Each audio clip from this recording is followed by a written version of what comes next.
Hi, my name is Joshua, and today I'm going to talk about what we use our tutoring phone for. So, what we use it for is for young people aged 8 to 14, I believe, to contact us from North Yorkshire, Humber, West Yorkshire, and one more. Can you remember, Sam? Oh, North Yorkshire, West Yorkshire. I think that's everything, Josh. Yeah, that's everything. So that all them phone numbers will answer to help young people. So today, what we're going to talk about is what we use it for. So we use the tutor phone for if a child feeling poor worry, if they want to talk to a counsellor, just that would me on duty most days. Or you would talk to Imogen, Sam, Che, Sam Alex. Alex, Harrison. Harrison. If I can't help you, I'll pass you to a member of our team. It might not be on the day, but I'll email them. I'll put in our calendar to send our door. And I'll take the phone number as well. So we've got it. And we use it for if we need to contact someone. If you are in immediate danger now, you might ask, you might hear us ask for your house address, where you are now. Even if you say you're to turn someone to cliff, we'll ask where is it. Then what we will do, we'll contact the police on 999. But any prank calls, then unfortunately you'll be put on our blackmail list. We've had one person on our blackmail list. They just wanted to buy something, but I told them we're not our selling product. So I'll put Sam on the video now to talk about more about our duty phone and what he would say if someone was in danger. So I'm on Sam will do the video now.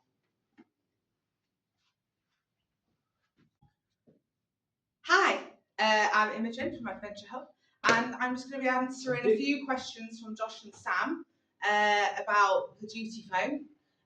So fire away, Josh or Sam. So what is the duty phone used for? So the duty phone is kind of the on-call phone. So it's there with one person who looks after it every day, and it's to take calls from individuals who need some urgent help, and some who not so urgent but need signposted to certain areas. So we have the team members on the other end of the phone who know exactly where to signpost and exactly how to help. Awesome. Imogen, I'm watching the YouTube channel. I think the videos are fantastic. Thank you, Sam. I've got a question. Should I call the number? Should I call the duty phone, or should I leave it in the comments? What, for the question? Yeah. So you want to put the question in the comments, you see, but that's a really, really good question. So any questions like that, you're best off putting it in the comments, and then we can put it all in a video together. If it's on the duty phone, that's not what it's there for. The duty phone is more to inquire about services that we provide or that other mental health providers can give. And we sort of signpost in that area, more of a mental health thing. But questions and things for videos and queries, anything a lot more low key goes in the comments. We need to keep the duty phone open for people who really are in need at that time. What would happen if someone told us something safeguarding or something? So if someone told me something that needed safeguarding, if that was on the duty phone, so I'm on the duty phone today, if that rang and someone was in immediate danger or harm from themselves or other, I would then have to signpost that to the police. And obviously, it depends if they're an adult or if they're a child. But the main thing I would have to do is safeguard that with the police, and that is out of my hands. I will need to do that. And anonymity is very, very important when you guys phone. And obviously, we've done other videos on this. However, safeguarding is essential. I am not a doctor. I am not a police officer. So I have limits in my abilities of what I can do for you. So if I believe that you are in immediate danger or harm, I will have to take it to someone with more seniority who can actually help. And that's what safeguarding is all about. It really is to keep that individual safe. It's not to try and expose your identity, and it's not to try and tell everyone what's going on for you. It really is to help you. What number will you dial? I would call the police service on 999, and there's also the ambulance on there as well. Okay, thank you. Imogen, I'm really, really anxious and I don't want to speak on the phone. Do you have like a text message service? Yes, so there are a variety of text message services around, and we have done a video as well, which we can link under the comments of this video actually, about all the phone numbers and the text numbers. So there's Shout, so you can text Shout, 545 85258. 85258. My memory is terrible, but we'll put these in the comments So and no, we'll we link won't the put video. So, what we'll do, if you dial us and you don't speak, you don't message us as well. Oh, that's, yeah. And So we've got the email address. if you want to call the adventure, be too nervous, but instead you text the phone number of adventure, will you get a response?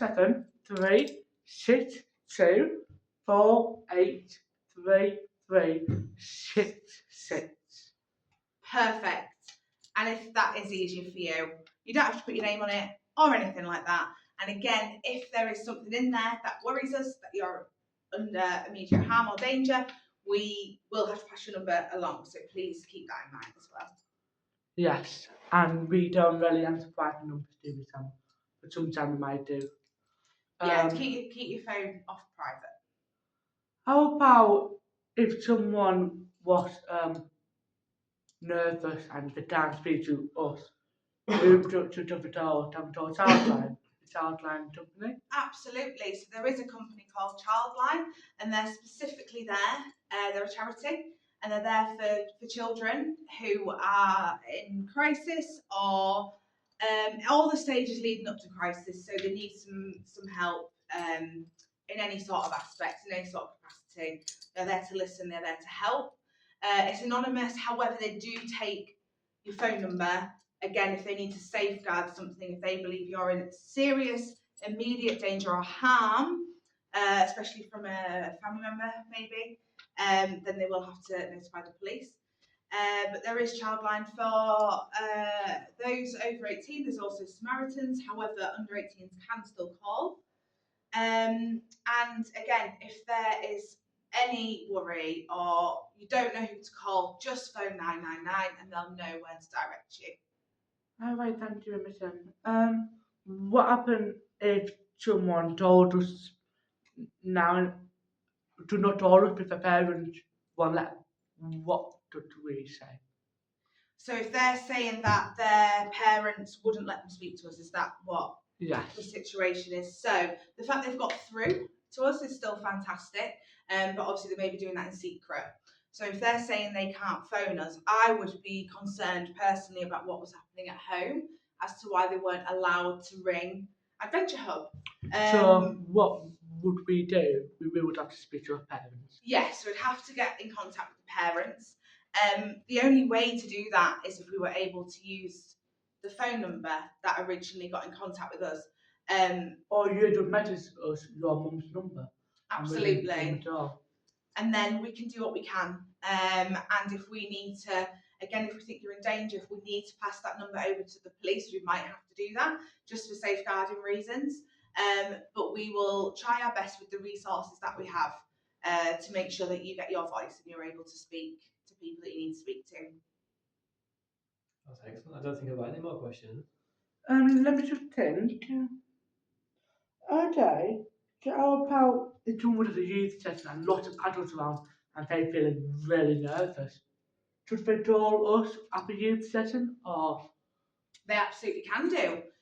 So if you are in an environment like that and you are feeling overwhelmed, nervous, things like that, you don't have to be in an immediate crisis to phone us.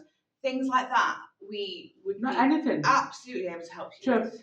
being nervous, being worried, to being in crisis, Being sad. being sad, Yeah. anything. What if someone's on the way home from school and they're a bit nervous about maybe someone behind them and tends to be following them? Because could they call Adventure Hub to pretend they're on the phone to someone, so the They can. yeah. Yes. That's a really good point, Sam. Yes, absolutely. If you're ever in that position, or even on the bus or anything like that, you could always phone. Say if it was me answering the phone today and you say, I need to pretend I'm on the phone. Can I speak to you? I would play along and I would do that. And, you know, we will be able to interpret what is needed from you. Okay, thank you, Imogen. What about if a friend took the phone and started shouting down the phone? Then what do we do?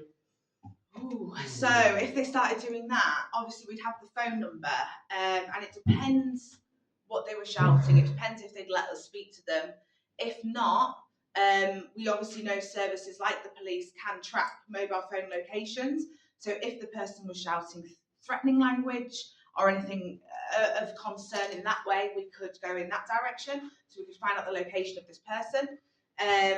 If not, we could really try and calm that person down on the phone. We could try and use our skills to regulate this individual, or see if we can speak to the original person who owns the phone, and really just try and talk them down and ask what's going on and see if we can help in any way. And so within our abilities, we will absolutely try and help in these kind of situations. Okay, thank you. Are we open 24 hours? No. So we are open.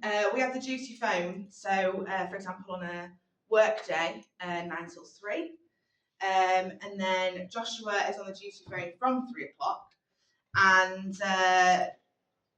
you can leave a voicemail at any time. And also you can leave a text and we will pick it up in the next sort of working hours. Sure. I would have the phone from 3 till 5, but I do have it from 8:30 in the morning as well until 9. Then one of these will answer it. Or if I need a professional or if I need to pass the phone over to someone, it probably will be me. So I am around the phone all day, I'm Jameson. But Yes. I then add up information in my back of emergency service and of the emergency security team is what from your staff with me, I've got everyone's to add it back to you if needed. And are we open on weekends, Imogen? Yes, we are, absolutely. What time are we open on the weekend? We are open 9 till 3 on a Saturday. And 9 till 3 on a Sunday as well. So we do have quite flexible opening hours, really. Not many services are open 7 days a week.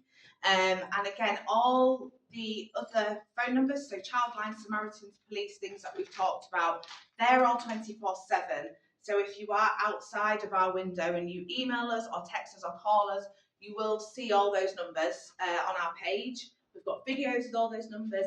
They're on our email response. So just take a look through and we'll be able to see all the phone numbers that you need. So if it's 3:30 on a Sunday and you're not going to hear from us till the next morning, you can ring Samaritans, Childline, you can ring all these different numbers that are there and available for you. Or if you're an immediate danger, you don't 999. We might not get all it, but on the weekend it'll be only me for answers. Yes. Hopefully we will get more people on the phone on a weekend. But working 7 days a week is very hard work. It is hard work, absolutely. Are there any more questions today? No, I think that's all my questions. Thanks. Yeah. Imogen. Fabulous. Well, I've been Imogen from Adventure Hub, and thank you for watching.